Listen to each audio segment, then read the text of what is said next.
திருச்சிற்றம்பலம். ஹர நம பார்வதி பதையே ஹரஹர மகாதேவா. தென்னாடுடைய சிவனே போற்றி, எந்நாட்டவர்க்கும் இறைவா போற்றி. புளியர்கோன் வெப்பொழித்த புகழியர்கோன் கடல் போற்றி. ஆழிமிசை கல்மிதப்பில் நனைந்த பிரான் அடி போற்றி. திருநாவலூர் வந்தொண்டர் பதம் போற்றி. ஊழிமணி திருவாத ஊரர் திருத்தால் போற்றி. திருவாக்கும் செய்கிரமம் கைகூட்டும் செஞ்சொல் பெருவாக்கும் பீடும் பெருக்கும் உருவாக்கும் ஆதலால் வானோரும் மானை முகத்தானே காதலால் கூப்புவர் தம்கை. உன்னை ஒளிய ஒருவரையும் நம்புகிறேன், பின்னை ஒருவரை யான் பின் செல்லேன். பன்னிருகை கோலப்பா வானோர் கொடிய வினைதி தருடும் வேலப்பா செந்தி வாழ்வே. திருச்சிற்றம்பலம். எல்லாம் வல்ல எம்பெருமானுடைய திருவருளாலும் ஞானாசிரிய பெருமக்களுடைய குருவருளாலும் இன்றைக்கு சைவம் வளர்த்த தமிழ் என்ற தலைப்பிலே நாம் சிந்திக்கவிருக்கின்றோம். சைவ சமயம் வளர்த்த தமிழ் என்ற வகையிலே பார்க்கின்ற போது, சமயம் என்று எடுத்துக்கொண்டோமானால் சமைத்தல் என்ற சொல்லிலிருந்து சமயம் என்பது வந்ததாக பார்க்கின்றோம். அந்த வகையிலே சமைத்தல் ஒரு மனிதனுடைய பக்குவப்படுத்தி அந்த ஆன்மாவை நன்முறையிலே பக்குவப்படுத்தி இறைவனுடைய அனுபவத்திலே இறை அனுபவத்தை பெறுதல் பொருட்டு, அந்த இறை என்று சொல்லக்கூடிய அந்த பேரானந்தத்திலே திளைத்தல் பொருட்டு, இறை என்று சொல்லக்கூடிய அந்த பேரானந்தத்திலே திளைத்தல் பொருட்டு நம்மை சமைக்கக்கூடியது சமயம் என்று பார்க்கின்றோம். அந்த வகையிலே அறுவகை சமயங்கள் என்று சொல்லி அதுல புறச்சமயம், அகச்சமயம், புறப்புறச்சமயம் என்றெல்லாம் நாம் சமயங்களை பார்க்கின்றோம். நமக்கு இங்கே சைவ சமயம் என்றால் என்ன என்று பார்க்கின்ற போது, நாம் சைவ சமயம் என்று பார்க்கின்ற பொழுது சிவபெருமானை முழுமுதற் கடவுளாக கொண்டு வழிபடக்கூடிய சைவம் இந்த சைவ சமயம் என்று சொல்கின்றோம். அதோடு மட்டுமல்லாமல் இந்த சைவ சமயத்திற்கு ஒப்பாக வேறு எந்த சமயமும் காட்டப்படாது என்ற நிலையிலே சைவத்தின் மேல் சமயம் வேறில்லை, அதில் சார் சிவமாம் தெய்வத்தின் மேல் தெய்வம் இல்லனும் நான்மறை செம்பொருள் வாய்மை வைத்த சீர்திரு தேவாரமும் திருவாசகமும் உய்வை தரச் செய்த நால்வர் பொற்றால் எம் உயிர் துணையே என்ற பாடல்ல சைவத்தின் மேல் சமயம் வேறு இல்லை என்று இந்த பாடல் நமக்கு எடுத்து காட்டுகின்றது. அந்த வகையிலே சைவ சமயத்தினுடைய தொன்மை என்று பார்க்கின்ற பொழுது சிவபெருமானை முழுமுதற் கடவுளாக கொண்டு வழிபடக்கூடிய சமயம் என்று பார்த்தோம். இங்கே நமக்கு சிந்து சமவெளி நாகரிகத்திலே கிடைக்கக்கூடிய அந்த காசுகளில் கூட அங்கே பசுபதீஸ்வரராக இருக்கக்கூடிய எம்பெருமானுடைய திருவுருவம் அந்த காசுகளிலே பொருந்தி இருந்தது என்று பார்க்கின்றோம். அந்த வகையிலே நம்முடைய பழமை, இந்த சைவ சமயத்தினுடைய பழமை எந்த அளவுக்கு இருக்கின்றது என்பதை நாம் வரலாற்று பூர்வமாகவும் அறிவியல் பூர்வமாகவும் அறிந்து ஆராய்ந்து கொள்ளத்தக்க வகையிலே அமைகின்றது. அதோடு மட்டுமல்லாது பல நூற்றாண்டுகளுக்கு முன்பாக இந்திய நாட்டின் முழு பகுதிகளிலும் நாடு முழுவதும் பரவி இருந்ததோடு மட்டுமல்லாமல் மத்திய கிழக்கு நாடுகளிலும் கம்போடியா போன்ற கீழ்திசை நாடுகளிலும் கூட இந்த சைவ சமயமானது சிறந்து விளங்கி இருக்கின்றது.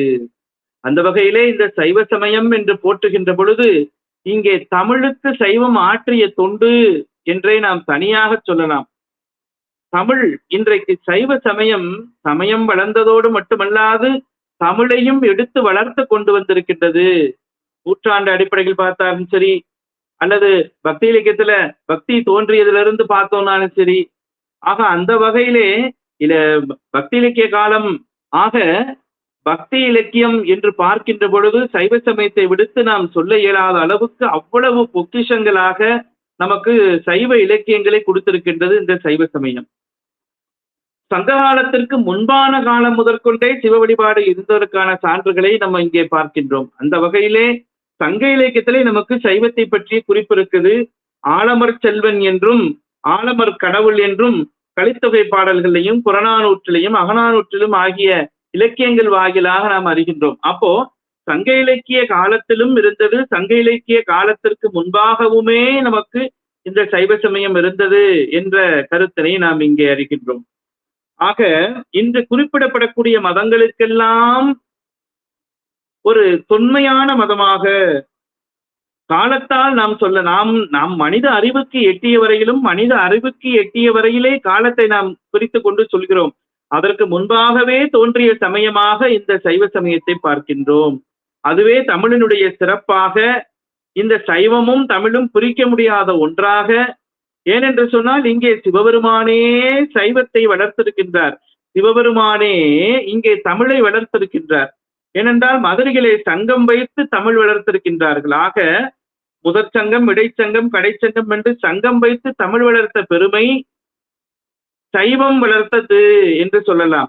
சிவபெருமானே முழுமுதற் கடவுளாக இருந்தவர் இங்கே தமிழ் சங்கத்துக்கு தலைவராக இருந்து, முருகப்பெருமானே தமிழ் சங்கத்துக்கு தலைவராக இருந்து, அதற்கு கீழே புலவர்கள் எல்லாம் இருந்து இங்கே தமிழை வளர்த்திருக்கின்றார்கள் என்று சொன்னால் சைவமில்லாது இங்கே தமிழ் இல்லை என்பதை நாம் உணர வேண்டும். அந்த வகையிலே சைவ சமயம் தமிழை இன்று வரையிலும் வளர்த்துக் கொண்டிருக்கின்றது என்று சொன்னால் அது மிகையாகாது. எப்பொழுது தோற்றுவிக்கப்பட்டது என்று சொன்னாலும் கூட நம்மளால் அதற்கு ஆதாரம் சொல்ல இயலாது. எப்பொழுது வேதங்களும் ஆகமங்களும் தோற்றுவிக்கப்பட்டதோ அன்றே தோற்றுவிக்கப்பட்டது சைவ சமயமும். ஏன்னா எம்பெருமான் ஆதியும் அந்தமும் இல்லாத அருட்பெரும் சோதியை ஆம்பாட கேட்டேயும் என்று சொல்லி மாணிக்கவாசக பெருமான் இங்கே சிவபெருமானை போற்றி பாடுகின்றார். அந்த வகையிலே எம்பெருமான் எப்பொழுது ஆதியும் அந்தமும் இல்லாதவனோ அவனை வழிபடக்கூடிய அன்றிலிருந்தே இந்த சைவ சமயமும் ஆதியும் அந்தமும் இல்லாததாக, இங்கே தோற்றமும் முடிவும் இல்லாததாக காண கிடைக்கின்றது. ஆக தொல்காப்பியத்திலே நாம் எடுத்துக்கொண்டோம் என்று சொன்னால் கூட, சங்க இலக்கியம் சங்க இலக்கியத்துக்கு அடுத்ததாக தொல்காப்பியத்திலே நாம் எடுத்துக்கொண்டோம் என்று சொன்னாலும் கூட இங்கே கடவுள் என்ற சொல் வருகிறது.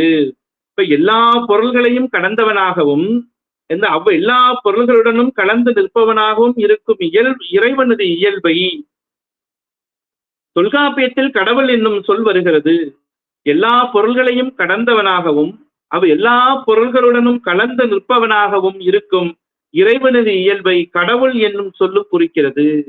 இந்த கடவுள் என்ற சொல் சிவபெருமானை குறிப்பதாகவே இங்கே நமக்கு உரையாசிரியர்கள் எடுத்து காட்டுகின்றார்கள். அந்த வகையிலே சைவத்தினுடைய தொன்மை என்பது மிகவும் பழமையான ஒரு சைவமாக, பழமையான ஒரு சமயமாக இங்கே போற்றப்படுகின்றது. அந்த வகையிலே சைவத்தினுடைய தொன்மை என்பது மிகவும் பழமையானதாக அமைகின்றது. இங்கே சமயம் நமக்கு கொடுத்த பெரிய கொடை என்ன என்று பார்த்தோம் என்று சொன்னால், இங்கே 12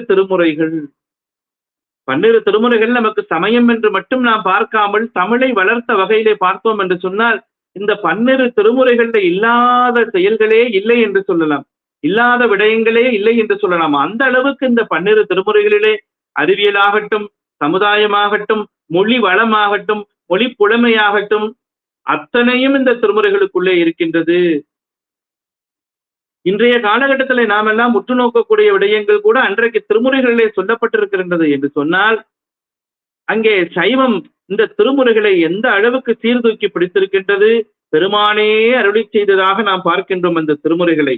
ஆக இம்மை மறுமை செல்வங்களை முறையாக நமக்கு தூக்குவதற்கு அருள் செய்யக்கூடியது, இம்மை மறுமை செல்வங்களை முறையாக நாம் தூய்ப்பதற்கு அருள் செய்யக்கூடியதாக இருக்கக்கூடியது இந்த திருமுறை.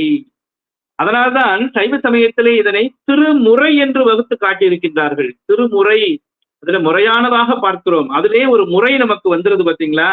ஆக இது நமக்கு என்ன செய்கிறது என்று சொன்னால், அருள் நெறிகளை விளக்கி காட்டுகின்றது, அருள் நெறிகளை விளக்கி காட்டுகின்றது. திரு என்று சொன்னால் அது நமக்கு, திரு என்று சொன்னால் அது செல்வம், செல்வம் என்று சொன்னால் சாதாரணமான செல்வம் அல்ல, சென்றடையாத திருவாக இருக்கக்கூடிய அந்த முக்தி செல்வத்தை எடுத்து காட்டுவது. அந்த முக்தி செல்வத்தையும் சிவபெருமானுடைய அருளையும் அந்த திருவருளையும் நாம் எடுத்து அந்த பேரின்ப நிலையையும் பேரின்பத்திலே திளைக்கக்கூடிய அந்த உயிர்களுடைய தன்மையையும் முறையாக எடுத்து காட்டக்கூடிய நூல் என்பதால் இது முறை என்பதனை குறிக்கின்றது. ஆக இந்த அழியா பேரின்பத்தை அடைவதற்கு வழிகாட்டுவதாக இந்த திருமுறைகள் அமைகின்றன. திருமுறை இன்றைக்கு தமிழ் என்று எடுத்துக்கொண்டோம் என்று சொன்னால் தமிழ் இலக்கியத்திலே திருமுறைகளை விடுத்து நாம் இலக்கியத்தை பயில இயலாது. அந்த வகையிலே நமக்கு பக்தி இலக்கியத்திலே, குறிப்பாக சைவ இலக்கியத்திலே திருமுறைகள் அந்த அளவுக்கு ஆழ்ந்த ஒரு இடத்தை பிடித்திருக்கின்றன என்று சொன்னால் திருமுறைகளுடைய சிறப்பை நாம் எந்த அளவுக்கு ஒப்பிட்டு பார்ப்பது? ஒப்பிடுவதற்கு ஒரு பொருளே இல்லை என்று சொல்லலாம். அப்படிப்பட்ட ஒரு சிறப்பை உடையதாக இங்கே நமக்கு இந்த திருமுறைகளை பார்க்கின்றோம். நமக்கு திருமுறைகள் ராஜராஜ சோழனுடைய அங்கே பேர் அன்பினாலே, பெருங்கருணையினாலே, இறைவனுடைய திருவருளாலே நமக்கு ராஜராஜ சோழன் வாயிலாக இந்த 12 திருமுறைகளும் கிடைத்தன என்று சொன்னால் அது முழுக்க முழுக்க அந்த பெருமைகள் எல்லாம் ராஜராஜ சோழனையே சேரும் என்று பார்க்கின்றோம். அந்த வகையிலே இந்த தமிழ் திருமுறைகள் எல்லாம் எவ்வாறு அதற்கு முன்பாக வளர்க்கப்பட்டு வந்தன?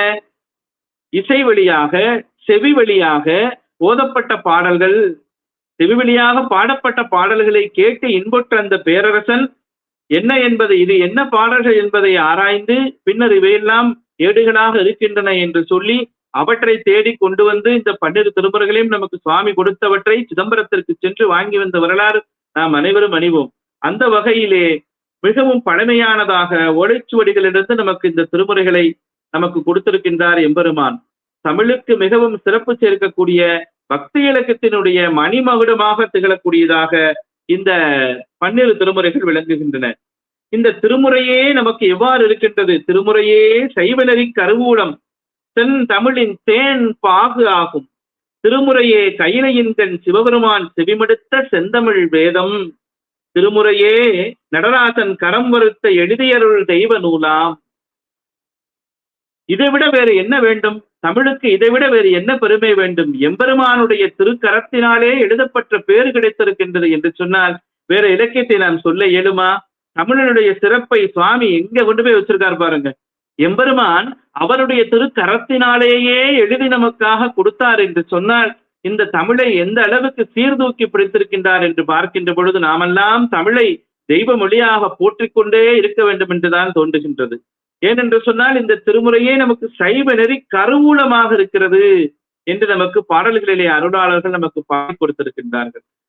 இவையெல்லாம் அருளாளர்கள் சொல்கின்றார்கள், நாங்கள் பாடவில்லை, எல்லாம் சிவபெருமானே தந்தது, நமக்கு என்ன வேண்டும், எவையெல்லாம் வேண்டும் என்று சொல்லி எம்பெருமான் நமக்காக வேண்டி அருளாளர்கள் வாயிலாக நமக்கு கொடுத்தருள் செய்கிறார். ஆக அங்கே அருளாளர்கள் என்ன சொல்கிறார்கள்? எனதுரையே தனதுரையாக. ஆக நாங்கள் சொல்லல, எங்களை யார் சொல்கிறார்? எம்பெருமான் உள்ளிருந்து எங்களுக்குள்ளாக இருந்து சொல்லிய பாடல்கள் தான் அவை. அவற்றை அவரே கைப்பட எழுதுகின்றார். திருவாசகத்தினுடைய பொருள் எல்லாம் என்ன என்று அங்கே தீட்சிதர்கள் கேட்கின்ற பொழுது மணிவாசக பெருமான் திருவாசகத்துக்கு பொருளே அவன்தான் என்று நடராஜ பெருமானை கை நீட்டி காண்பித்தார். ஆக அதனுடைய பொருளாக அவனே இருக்கின்றான். அதனால்தான் மணிவாசகர் சொல்லுவார், வேதமும் வேள்வியும் ஆகினாருக்கு என்று சொல்லுவார். ஆக அவனே வேதமாகவும் அவனே ஆகமமாகவும் இருக்கக்கூடிய தன்மையை இங்கே எடுத்து காட்டுவார். அந்த வகையிலே இந்த திருமுறை நமக்கு கருவூலமாக அமைந்து தமிழனுடைய பெருமையை பறைசாற்றுகின்ற வகையிலே நமக்கு இங்கே தமிழை இங்கே மணிமகுடமாக இந்த உலகமெல்லாம் கொண்டு சேர்க்கக்கூடிய வகையிலே அமைகின்றது. அதனால்தான் இன்று வரையிலும் உலக நாடுகள் அனைத்திலும் நம்முடைய சைவ திருமுறைகள் பரவி மிகவும் செழித்து வளர்ந்து கொண்டிருக்கின்றது என்று சொன்னால் பெருமானுடைய திருவருளுக்கு நாம் நன்றியை உரித்தாக்கி கொண்டே இருக்க வேண்டும்.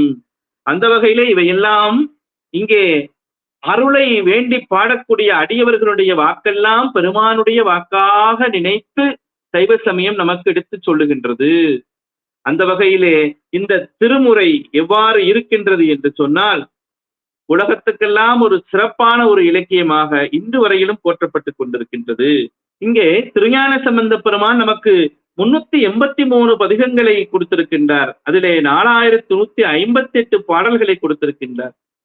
இளம் வயதிலேயே பெருமானுடைய திருவருளால் ஞானப்பால் உண்டு தமிழையும் சைவத்தையும் ஊர் ஊராக சென்று கோயில்களாக சென்று அங்கே பாடிய பெருமை ஞானசம்பந்த பெருமானுக்கு. நினைத்து பாருங்கள், இன்றைக்கு ஞானசம்பந்தர் மதுரைக்கு வரவில்லை என்று சொன்னால் மதுரையிலே சொக்கநாதனுடைய ஆலயம் இருந்திருக்குமா? அவர் பாடிய தமிழ் பாடல்கள் தான் எத்தனை எத்தனை, அவ்வளவு இனிமையான திருப்பதிகங்கள். பையவே சென்று பாண்டியருக்காகவே என்று சொன்னால் அவருடைய தமிழ் புலமை எந்த அளவுக்கு இருக்கிறது பாருங்க. ஆக எந்த அளவுக்கு அவருடைய தமிழ் புலமை. பெருமானுடைய உத்தரவுக்கேற்ப பாடலாலேயே அந்த தீயை தனக்கு தீயிட்டார்கள் என்பது தெரிந்து அந்த தீ யார் இட்டார்களோ அவர்களுக்கே போய் சேரட்டும் என்று பாடுறார். பையவே சென்று பாண்டியருக்காகவே என்று. அப்ப தமிழனுடைய சிறப்பு எந்த அளவுக்கு, அப்ப பெருமானுடைய திருவருளால் இங்கே தமிழ் அவர்களுக்கு எந்த அளவுக்கு உதவி புரிந்திருக்கிறது என்பதை நாம் பார்க்கின்றோம். அதோடு மட்டுமா, இங்கே கூன்பாண்டியனுடைய நோயை, வெப்பு நோயை தீர்ப்பதற்கு திருநீற்று பதிகம் பாடி மடப்பள்ளியில் சாம்பலை எடுத்து அந்த சாம்பலை பூசி அங்கே வெப்பு நோயை நீக்கப்பட்டார். கூன்பாண்டியனாக இருந்தவனை நின்றசீர் நெடுமாறனாக மாற்றிய பெருமை ஞானசம்பந்தருக்கு உண்டு. ஆக தமிழனுடைய அந்த இசை அமைப்பு, தமிழிலே நாம் பார்க்கின்றோம் இயல், இசை, நாடகம் என்று 3 பெரும் பகுதியாக நம்ம தமிழை சொல்லுகின்றோம். தமிழினுடைய சிறப்பை பாருங்களேன். ஏன்னா இளம் வயதிலேயே ஞானப்பால் உண்டவர் ஆதலால் அவர் இந்த தமிழ்ல எடுக்கக்கூடிய அந்த இசை பாருங்க எவ்வளவு அழகாக காந்தார பண்ணல பாடுகின்றார். அவ்வாறு பாடுகின்ற பொழுது அந்த வெப்பு நோய் நீங்கப்பட்டது. கூன்பாண்டியனாக இருந்தவன் நின்றசீர் நெடுமாறனாக மாறினான் என்று சொன்னால் இதை விடவா தமிழுக்கு வேறு பெருமை வேண்டும்? இந்த சைவம் சமயம் சான்ற பேரறிஞர், சைவம் சமயம் சான்ற ஞானசம்பந்த பெருமான் அல்லவா இங்கே தமிழை சீர்தூக்கி பிடித்திருக்கின்றார். அந்த வகையிலே நாவுக்கரசர் பெருமான் அடுத்ததாக இங்கே அரவம் தீண்டி அந்த குழந்தையை எடுத்து கொண்டு வந்து கோயிலே கிடத்தி இருக்கின்றார்கள். அரவம் தீண்டிய குழந்தையை பதிகம் பாடி அந்த பதிக இசையிலேயே அந்த விஷம் இறங்குகின்ற அளவுக்கு, பதிகத்தினுடைய இசையிலேயே விடம் இறங்குகின்ற அளவுக்கு பதிகம் பாடி பெருமானுடைய திருவருளால் அரவம் தீண்டப்பட்டு அங்கே இறந்து கிடந்த குழந்தையை அங்கே உயிர்ப்பித்து கொடுத்த பெருமை இங்கே சைவத்தை சொல்லுவதா, சைவ சமயத்தினுடைய பெருமானுடைய திருவுருளை சொல்லுவதா, தமிழினுடைய சிறப்பை சொல்லுவதா என்று எண்ணி பார்க்கின்ற அளவுக்கு அங்கே நாவுக்கரசு பெருமான் நிகழ்த்திய அற்புதம் தான் என்ன. கண்ணை கட்டி கடலிலே இட்ட போது அப்பர் பெருமான் பாடினார், தொட்டுனை வேதியல் போதிவானவன் பொற்றுனை தீர்ந்தடி பொருந்த கை தொழ கட்டுனை பூத்தியோர் கடலில் பாய்த்தினோம் நற்றுணையாவது நமச்சிவாயவே என்று இந்த பதிகத்தை பாடுகின்றார். இந்த பதிகம் பாடி கல்லையே தெப்பமாக மாற்றிய பெருமை அங்கே திருநாவுக்கரசு பெருமானுக்குத்தான். எம்பெருமானுடைய துணையால், எம்பெருமானுடைய திருவருளால் இங்கே கல் என்னவாக மாறுகிறது? தெப்பமாக மாறுகிறது. எவ்வாறு அந்த தமிழினுடைய சிறப்பு எந்த அளவுக்கு இருந்திருக்கிறது பாருங்க. அப்ப இந்த சைவ சமயம் தமிழ்ல எவ்வளவு அற்புதத்தை நிகழ்த்தி இருக்கின்றது. இங்கே சைவமும் தமிழும் இணைந்து எந்த அளவுக்கு சிறப்பு செய்திருக்கின்றது. ஆக பெருமானே இங்கே தமிழாக நின்று இவர் பாடிய தமிழை கேட்டுத்தான் உருகியிருக்க, தமிழை கேட்டு உருகி அந்த கல்லையே தெப்பமாக மாற்றி கொடுத்த சிறப்பு. இதோடு எவ்வளவு சொல்லலாம். பெருமானுடைய திருவருளால் நாவுக்கரசு பெருமான் நிகழ்த்திய அற்புதங்கள் எத்தனை. சுந்தரர் சாதாரணமாக விட்டாரு. இங்கே அவிநாசியிலே முதலையுண்ட பாலகனையே மீட்டு வர சொன்னார். எந்த வயதுல அவன் போனானோ அதே வயதுல கொண்டு வந்து கொடுன்னு சொன்னார். அப்போ தமிழனுடைய சிறப்பல்லவா செய்தது. அங்கே இப்ப தமிழனுடைய சிறப்புள்ள செஞ்சது, தமிழ்தானே செய்தது இந்த பெருமையே. மணிவாசக பெருமான் நிகழ்த்திய அற்புதங்கள், ஊமை பெண்ண பேச வச்சார்.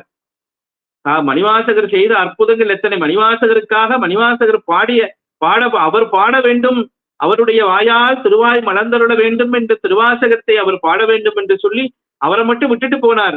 விடையவனே விட்டு இடுதி கண்டாய் என்று மணிவாசகர் புலம்புவா, என்ன மட்டும் விட்டுட்டு போயிட்டே சுவாமி. அவர் பாடிய அந்த புலம்பலை கேட்பதற்காக அல்லவா சாமி விட்டுட்டு போனார் எம்பெருமான். ஆக இவர்கள் இந்த அருளாளர்கள் பாடிய தமிழை கேட்பதற்காக எம்பெருமானே இறங்கி இங்கே மானுட சட்டை தாங்கி மனிதனாக வந்து இங்கே இருந்து கேட்டான் என்று சொன்னால் நம்ம தமிழினுடைய சிறப்பை எந்த அளவுக்கு நாம் போட்டுகின்றது. ஆக சைவம் இந்த தமிழை வளர்த்திருக்கிறது என்று சொன்னால் மிகையே ஆகாது, நாம் சொல்லிக்கொண்டே போகலாம். அந்த அளவுக்கு நம்மளுடைய சைவ சமயம் இன்று வரையிலும், இந்த நூற்றாண்டு வரையிலும் எத்தனை இலக்கியங்கள் இங்கே சைவத்திலே புதுமையாக தோன்றிக்கொண்டே இருக்கின்றன. அத்தனையும் எம்பெருமானுடைய புகழ் பாடுவதாக அமைந்திருக்கின்றது. அந்த வகையிலே தமிழுடைய சிறப்பை இன்று வரையிலும் நாம் மிகவும் அழகாக பாராட்டலாம். மணிவாசகர் பாடிய திருவாசகத்தை எம்பெருமான் தன்னுடைய திருக்கரங்களாலேயே அழகிய திருச்சிற்றம்பலமுடையான் கையெழுத்து என்று திருச்சாத்திட்டு கொடுத்திருக்கின்றார் என்று சொன்னால் எந்த அளவுக்கு சிறப்புக்குரியதாக நம்முடைய இந்த 8ஆம் திருமுறையை நாம் பார்க்கின்றோம். பாவை பாடிய வாயால் கோவை பாடுக என்று சொல்லி எல்லாவற்றுக்கும் தலைவனாக இருக்கக்கூடிய பெருமானே இறங்கி வந்து மணிவாசகரிடத்திலே அங்கே பாவை பாடிய வாயால் கோவை பாடுக என்று சொல்லி திருக்கோவையாரையும் கேட்டு பெற்றுக்கொண்டார் என்று சொன்னால் தமிழ் எந்த அளவுக்கு இந்த சைவ சமயம் தமிழை வளர்த்திருக்கின்றது என்பதற்கு வேறு சான்று என்ன வேண்டும்? பெருமானுடைய வாயாலே கோவையை பாடுக என்று ஒரு அடியவரிடத்திலே இங்கே இறைவன் வந்து கேட்டு வாங்கிக் கொள்கின்றார் என்று சொன்னால் இந்த சைவ சமயம் தமிழை வளர்த்திருக்கின்றது என்பதற்கு வேறு சான்றாக நாம் என்ன சொல்ல முடியும்? அதோடு மட்டுமா 9ஆம் திருமுறையாக பார்க்கின்ற பொழுது திரு விசைப்பாவும் திருப்பல்லாண்டும் ஆகா என்ன எவ்வளவு எவ்வளவு சிறப்புகள்! நான் பேசுவதற்காக எனக்குள்ளிருந்து இறைவா நீ பேசு, தொண்டனேன் விளம்புமாறு விளம்பே, தொண்டனேன் செப்புமாறு செப்பே, எவ்வளவு அழகாக அருளாளர்கள் 9ஆம் திருமுறைகளை பாடுகின்றார்கள். இவற்றையெல்லாம் சைவ சமயத்தினுடைய வழிபாட்டு நெறியை எல்லாம் சித்தாந்தத்தினுடைய கருத்துக்களை எல்லாம் இந்த 9ஆம் திருமுறை வாயிலாக வல்லவா நமக்கு அடியார்கள் கொடுத்திருக்கின்றார்கள். அடுத்ததாக 10ஆம் திருமுறை என்று எடுத்துக்கொண்டோம் என்று சொன்னால் திருமந்திரத்திலே திருமூலர் பாடிய 3000 பாடல்கள், இங்கே மூலன் அருளி செய்த 3000 தமிழ் என்று போற்றி பாடுகின்றோம். திருமந்திரத்திலே இல்லாத சிறப்புகள் இல்லை. எவ்வளவு திருமந்திரத்திலே அங்கே தந்திரத்திலும் சரி மந்திரத்திலும் சரி எவ்வளவு அருமையான கருத்துக்கள், அறிவியல் விஞ்ஞானம் என்று பின்னாளிலே விரித்து பேசுகின்றோம். இந்த விஞ்ஞான கருத்துக்கள் எல்லாம் திருமந்திரத்திலே எவ்வளவு அழகாக காட்டப்பட்டிருக்கின்றது. ஒரு தமிழிலே மருத்துவம் சொல்லப்பட்டிருக்கின்றது, தமிழிலே அறிவியல் இருக்கின்றது, தமிழிலே விஞ்ஞானம் இருக்கின்றது என்று சொன்னால் திருமந்திரத்தை தான் நாம் எடுத்து காட்ட வேண்டும். அவ்வளவு அழகாக ஒரு குழந்தையானது கருவுள் எப்பொழுது செல்லும், அந்த கருவுள் சென்றதிலிருந்து குழந்தையினுடைய நிலைகள் என்ன, எவ்வாறு இறைவன் இந்த குழந்தையை காத்து காத்து காத்து இந்த குழந்தையை வெளிக்கொண்டு வருகின்றார், அதற்கு எவ்வாறெல்லாம் காவலாக இறைவன் இருக்கின்றார் என்று சொல்லி விஞ்ஞானத்தோடு சேர்த்த ஆன்மீகத்தையும் நமக்கு இந்த திருமந்திரத்தை எடை செய்த திருமூலனுடைய திரு தமிழல்லவா நமக்கு காட்டியிருக்கின்றது. 11ஆம் திருமுறையிலே 12 பேர்கள் பாடிய 1400 பாடல்கள் இருக்கின்றன. இந்த பாடல்களிலே இல்லாத சிற்றிலக்கிய வகைகளை காண முடியுமா? சிற்றிலக்கியம் என்று பின்னாளிலே நாம் பேசுகின்றோம், சிற்றிலக்கிய வகைமையை பின்னாளிலே கொண்டு வருகின்றோம். ஆனால் 11ஆம் திருமுறையில் இல்லாத சிற்றிலக்கிய வகையா? அங்கே அந்தாதி இருக்கின்றது, மாலை இருக்கின்றது, நாம் சொல்லிக்கொண்டே போகலாம். அவ்வளவு சிறப்பு மிகுந்த உலா இருக்கின்றது, அவ்வளவு சிறப்பு மிகுந்த சிற்றிலக்கிய வகைகளை அறிமுகம் செய்தது இந்த 11ஆம் திருமுறை. ஆக திருமுறைகளிலே சிற்றிலக்கிய வகை ஞானசம்பந்த பெருமானை எடுத்துக்கொண்டோம் என்று சொன்னால் அவர் பாடாத சிற்றிலக்கியங்களா? ஞானசம்பந்தருக்கு இணையாக இன்று வரையிலும் பாட முடியாத சிற்றிலக்கிய வகைகள்லாம் எவ்வளவோ இருக்கு. அதை பின்னாலே நாம் சிற்றிலக்கியங்கள் என்று போற்றி பாடுகின்றோம். திருஞான சம்பந்த பெருமான் எடுத்து பாடாத சிற்றிலக்கியங்கள் உண்டா? இன்று வரையிலும் அவர் பாடியதை போன்று பாடுவதற்கு புலவர்கள் இல்லை. அந்த அளவுக்கு ஞானசம்பந்த பெருமான் நமது சிற்றிலக்கிய வகைமைகளை அறிமுகம் செய்திருக்கின்றார். திருவெழுக்கூற்றிருக்கை, மாலை மாற்று, திரு இயமகம், வழிமொழி திருவிராகம், திரு ஏகபாதம், யாழ்மூரிப்பன், திரு தாளசதி, மொழிமாற்று ஆகிய இந்த வகைகள் எல்லாம் பதிகங்களை பாடியிருக்கின்றார் ஞானசம்பந்த பெருமான்.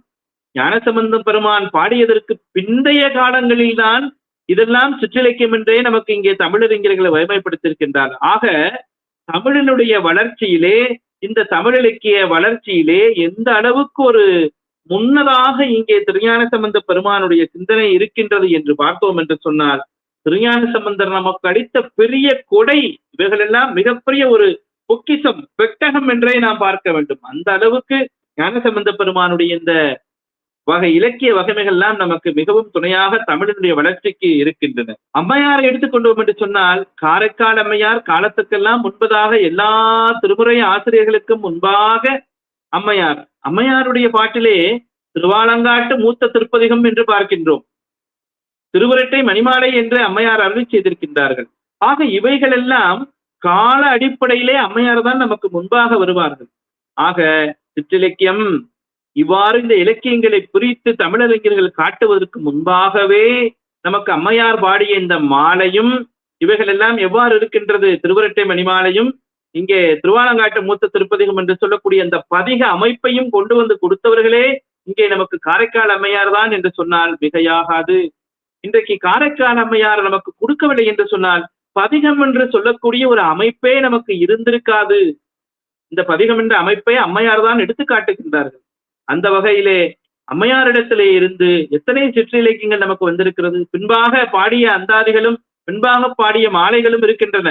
ஆனால் எல்லாவற்றுக்கும் முன்பாக தோன்றிய பன்னிரு திருமுறைகளிலேயே அம்மையாருடைய திருமுறைதான் நமக்கு முன்பாக பெருமானுடைய திருவருளால் ஞானப்பால் உண்டதன் காரணமாக ஞானசம்பந்த பெருந்தகனுடைய பாடல்களை நமக்கு முன்னிலை கொண்டு வந்து வைத்தார்களே ஒழிய காலத்தால் எல்லாவற்றுக்கும் முன்பாக அம்மையார் பாடிய பாடல்கள் தான் இங்கே முன்னிலையிலே இருக்கின்றன. அதிலேயும் சிற்றிலக்கிய வகையை சொல்லி சென்றிருக்கின்றார் என்று சொன்னால் எந்த அளவுக்கு சிறப்புக்குரியதாக நாம் பார்க்கின்ற வேண்டும். சிவபெருமானாலேயே இங்கே அம்மையே என்று அழைக்கப்பட்ட பெருமை நம்முடைய காரைக்கால் அம்மையாருக்கு சாரும். அந்த வகையிலே அவர்களுடைய பெருமானுடைய திருவருளால் நமக்கு கிடைத்திருக்கக்கூடிய மிகப்பெரிய ஒரு பாக்கியமாக இந்த திருமுறைகளை நாம் கருத வேண்டும். அந்த வகையிலே காரைக்கால் அம்மையார் காட்டிய பதிகப் பெருவழி அவர்கள் காட்டியது. இல்லை என்று சொன்னால் இன்றைக்கு பின் வந்தவர்கள் பதிகம் பாடுகின்ற அந்த மரபு இல்லாமல் போயிருந்திருக்கும். ஆக இந்த பதிகம் என்று சொல்லக்கூடிய இந்த அமைப்பையே, இந்த இலக்கிய வகைமையே அம்மையார் தான் நமக்கு இங்கே அறிமுகப்படுத்தி இருக்கின்றார்கள். அந்த வகையிலே சைவ சமயம் இங்கே தமிழ் இலக்கியத்திற்கு ஒரு தோற்றுவாயாக, இங்கே தமிழ் இலக்கியத்தினுடைய சிற்று இலக்கியங்களுக்கெல்லாம் தோற்றுவாயாக அமைந்திருக்கின்றது என்பதையும் நாம் இங்கே உற்று நோக்க வேண்டும். அதோடு மட்டுமல்லாமல் எம்பெருமானையே புகழ்ந்து பாடிய, எம்பெருமானையே போற்றி நம்மை அம்மை எனும் செம்மை ஒரு மொழி உலகமெல்லாம் உய்ய என்று இறைவன் இந்த காரைக்கால் அம்மையாரை போற்றி பாடியதை சேக்கிழார் பெருமானே குறிப்பிடுகின்றார்.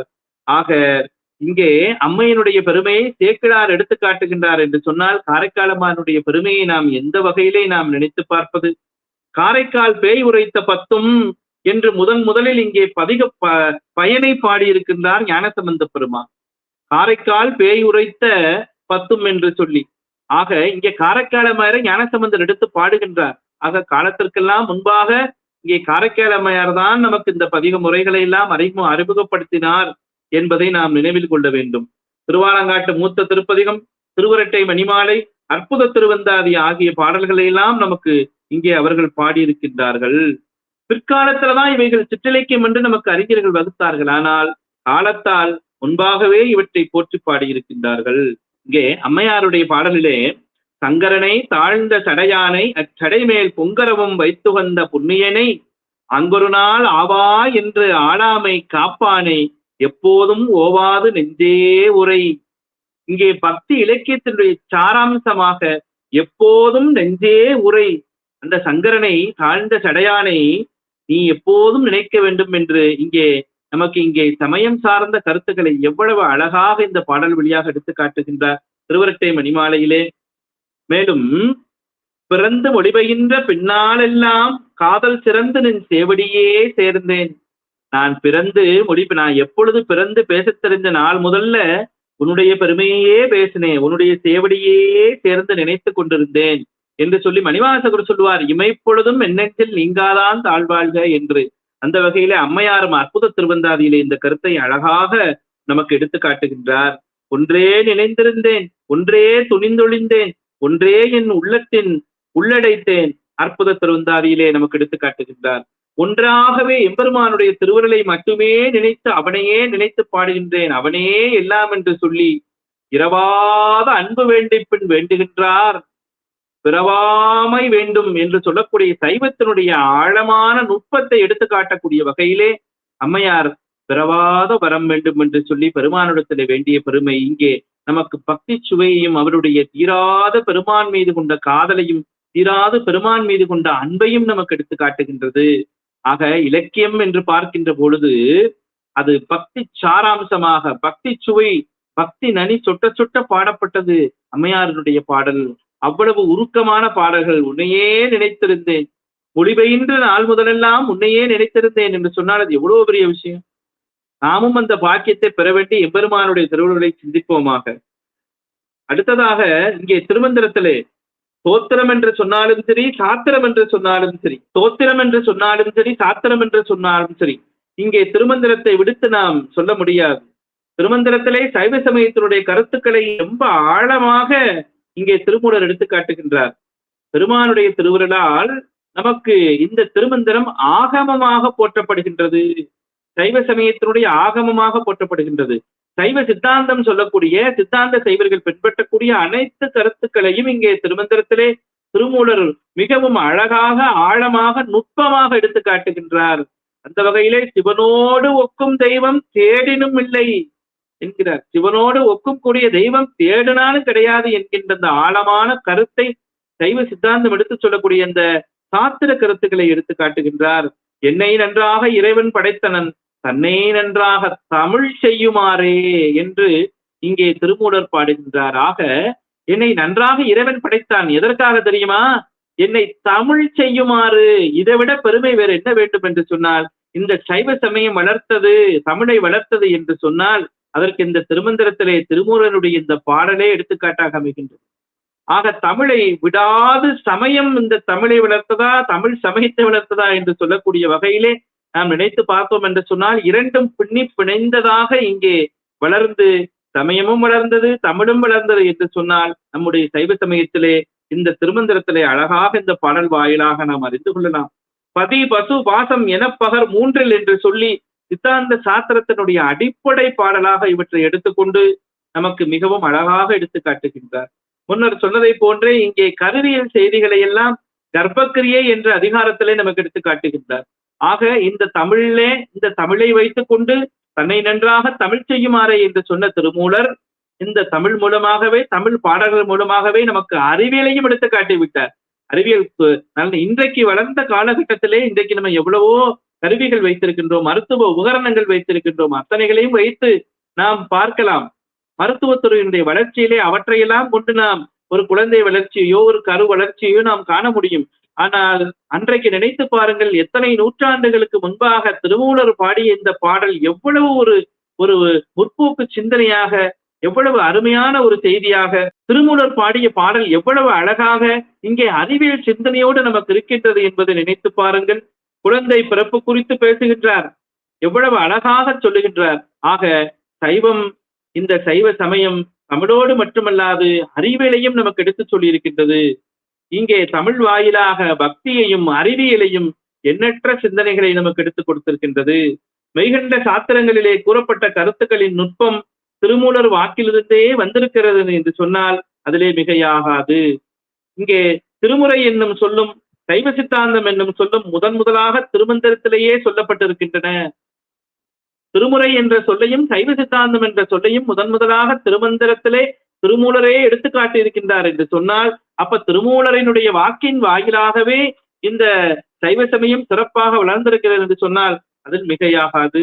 மூவகை உயிர்களை பற்றியும் அந்த உயிர்களுடைய வகைகளை பற்றியும் மிகவும் அழகாக விவரித்து கூறக்கூடிய திருமந்திரத்திலே திருமூலர் சொல்லக்கூடிய இந்த ஆற்றல் மென்மேலும் சிறப்பு, இந்த சமயத்தை சிறப்பு சீர்தூக்கி பிடிக்கக்கூடிய வகையிலே அமைகின்றது. 12 திருமுறைகளுக்கு பிந்தியதாக எத்தனையோ சைவ இலக்கியங்கள் தோன்றியிருக்கின்றன. இன்று வரையிலும் காலத்தால் சைவ இலக்கியங்கள் சிற்றிலக்கியங்களாக உருவெடுத்து பல வகையான இலக்கியங்களை நாளும் நாளும் புதுமையாக இந்த தமிழ் மொழி வாயிலாக புதுப்பித்துக் கொண்டு இங்கே சைவ சமயமும் வளர்கிறது, தமிழ் மொழியும் வளர்கிறது.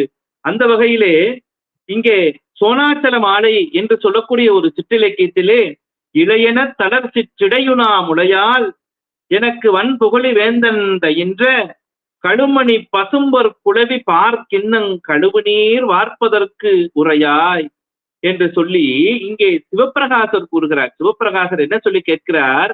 பெருமானே, உன்னுடைய அருளால் ஞானசம்பந்தருக்கு ஞானப்பாலை என்ற பொற்கிண்ணத்திலே கொடுத்தீர்கள் அல்லவா இறைவா, அந்த ஞானப்பால் ஞானசம்பந்தருக்கு கொடுத்தத அந்த கழுவுனா அந்த கிண்ணத்துல இருக்க தண்ணீரையாவது எனக்கு கொடுக்க மாட்டாயா சுவாமி, உன்னுடைய கருணால எனக்கு கொடு என்று சிவப்பிரகாசர்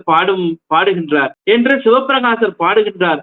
ஆக பின்னால் வந்த சிற்றிலக்கியங்களும் நமக்கு காலத்தின் வாரியாக அன்றைக்கு இருக்கக்கூடிய மக்களிடத்திலே, மக்கள் மத்தியிலே அன்றைக்கு நிலவக்கூடிய தன்மையிலேயே அந்த அடிப்படையிலேயே சிற்றிலக்கியங்கள் உருவாகி இவையும் தமிழை இங்கே வளர்த்து கொண்டு வந்து கொண்டே இருக்கின்றது என்று சொன்னால் மிகையே ஆகாது.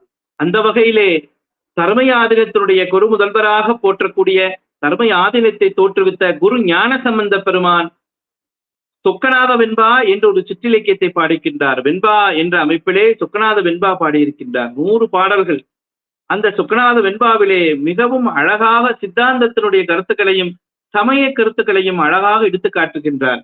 உணர்த்தில் உணர்வேன் உணர்த்தாயேல் நாயேன் கனத்தும் உணரும் வகை காணேன் உணர்த்தி என்னுள் பூண்ட மல மாயை கண்மம் போக்கி சிவானந்தத்து ஆண்டருள்வை சொக்கநாதா என்று சைவ சமயத்தினுடைய அடிப்படை சாராம்சத்தை எடுத்து காட்டுகின்றார். ஆக இந்த உயிரானது இறைவன் உணர்த்தினால் மட்டுமே உணரும் தன்மை பெறக்கூடியது. இறைவன் உணர்த்தினாதான் அந்த உயிர் உணரும். ஏனென்றால் அது சிற்றறிவு உடையது, இது களங்கமான அறிவு உடையது, விட்டு விட்டு அறியும் தன்மை உடையது, ஒரு சேர அறியாது. ஒரே நேரத்திலே அத்தனையும் பார்க்கின்ற ஆற்றல் பெருமானுக்கு மட்டும்தான் உண்டு என்ற இந்த ஆழமான கருத்தை இந்த சிற்றிலக்கியத்திலே எடுத்து கூறுகின்றார். ஆக சிவபோக சாரம் என்று இன்னொரு இருக்கிறது. இங்கே நமக்கு சொக்கநாத வெண்பா என்ற இந்த இலக்கியத்திலே பாடுகின்றார்.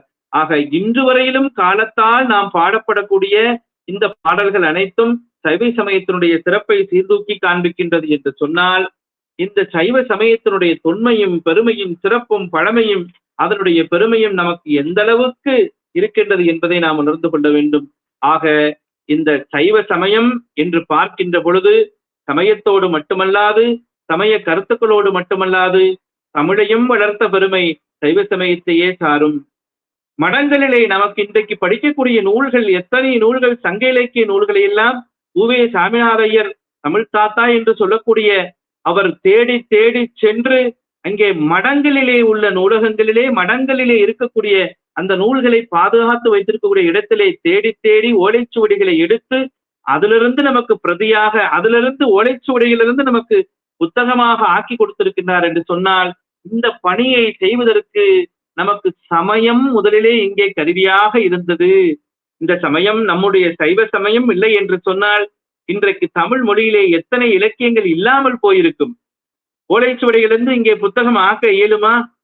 நமக்கு சமயங்கள், மடங்கள், அத்தனை மடங்களும் நமக்கு என்ன செய்திருக்கின்றது? இன்னைக்கு போற்றி பாடக்கூடிய, நாம் இன்றைக்கு போற்றி பேசக்கூடிய சைவ ஆதீனங்கள், சைவ மடங்கள் எல்லாம் தமிழ் வளர்த்த பெருமை அவர்களுக்கு சேரும்.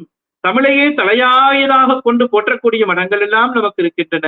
அந்த வகையிலே தமிழ் மொழியை மடங்களும் மடத்தில் இருந்த சான்றோர் பெருமக்களும் இன்று வரையிலும் இங்கே வழிவழியாக வந்த குரு மரபிலே பாடிக்கொண்டு வரக்கூடிய, ஓதுவார் மரபிலே வரக்கூடிய ஓதுவார் மூர்த்திகளும் நமக்கு இந்த தமிழ் மொழியினுடைய அந்த பாரம்பரியமான இசையை நமக்கு கொண்டு சேர்க்கின்றார்கள் என்று சொன்னால், தமிழினுடைய சிறப்பை இந்த சமயம் சீர்தூக்கி பிடிக்கின்றது. இன்று வரையிலும் இங்கே இந்த சமயம் இந்த தமிழை வளர்த்து கொண்டிருக்கின்றது என்பதற்கு இவற்றையெல்லாம் நாம் சான்றாக பார்க்கின்றோம்.